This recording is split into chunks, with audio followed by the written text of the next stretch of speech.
देश में एनडीए की सरकार बन गई है।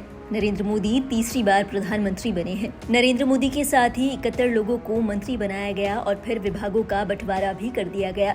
अब एनडीए के अंदर ही विरोध के स्वर उठने लगे हैं।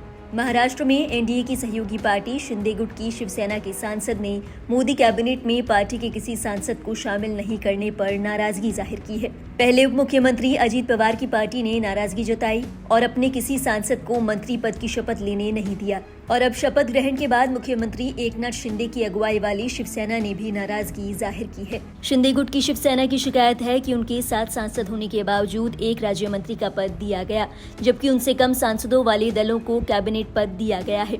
शिवसेना के चीफ व्हिप श्रीरंग बारने ने कहा कि हम उम्मीद कर रहे थे कि हमें कैबिनेट पद दिया जाएगा, लेकिन ऐसा नहीं हुआ। चिराग पासवान के 5 सांसद हैं, जीतन राम मांझी इकलौते सांसद हैं।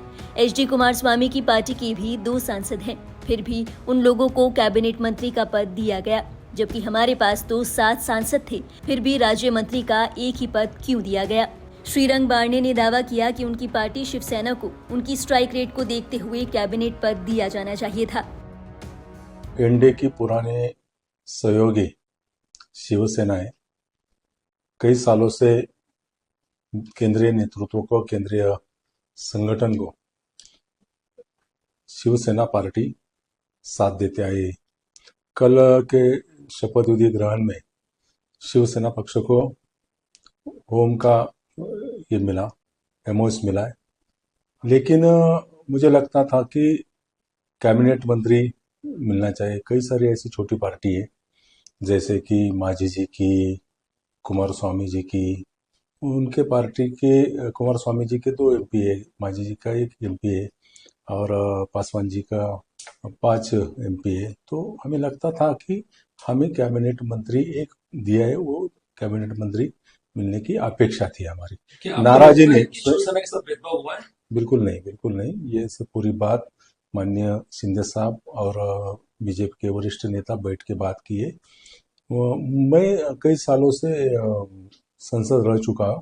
मुझे व्यक्तिगत रूप से लगा था कि कैबिनेट मंत्री पार्टी को मिलना चाहिए। मेरी बात रखी है, उसमें पार्टी का कुछ नहीं।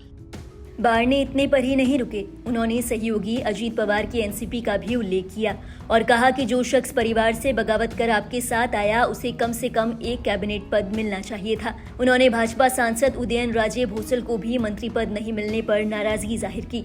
बता दें, शिवसेना गुट के प्रताप राव जाधव ने मोदी 3.0 में राज्य मंत्री स्वतंत्र प्रभार की शपथ ली है। बता दें, प्रधानमंत्री नरेंद्र मोदी ने रविवार को तीसरी बार देश की बागडोर संभाली। उनके साथ 71 अन्य सांसदों ने मंत्री पद की शपथ ली है। एनसीपी को एक राज्य मंत्री का पद ऑफर किया गया था, लेकिन अजीत पवार ने उसे ठुकरा दिया। प्रफुल्ल पटेल ने खुद कहा था कि वो पहले केंद्र में कैबिनेट मंत्री रह चुके हैं, ऐसे में वो राज्य मंत्री का पद नहीं स्वीकार करेंगे। हमको राज्य मंत्री स्वतंत्र प्रभार के बारे में सूचना मिली, लेकिन मैं स्वयं भारत सरकार का कैबिनेट मंत्री पहले रह चुका हूं और इसलिए हमने उनको यही कहा कि भाई देखिए, ये आपने जो ऑफर दी है, हमें खुशी है कि आपने हमको एक सूचना भेजी, लेकिन मेरे लिए थोड़ा ये कठिन है कि हम ये पोस्ट को हम पूर्वी में मैं कैबिनेट मंत्री रहे कारण मैं नहीं स्वीकार कर सकता। दरअसल बिहार के पूर्व मुख्यमंत्री और हम नेता जीतन राम मांझी को कैबिनेट मंत्री बनाया गया है, जबकि वो अपनी पार्टी के इकलौते सांसद हैं। इसी तरह कर्नाटक के पूर्व मुख्यमंत्री एचडी कुमारस्वामी को कैबिनेट मंत्री बनाया गया है, जबकि उनकी पार्टी के केवल 2 ही सांसद हैं। इसी तरह चिराग पासवान के पास भी केवल 5 ही सांसद हैं और वो भी युवा, फिर भी उन्हें कैबिनेट मंत्री बनाया गया है। ऐसे में शिवसेना को ये बात अटपटी लग रही है और अब शिवसेना ने खुलकर नाराजगी जाहिर की है। ऐसे में ये देखना होगा कि आने वाले दिनों में महाराष्ट्र में क्या खेला होता है।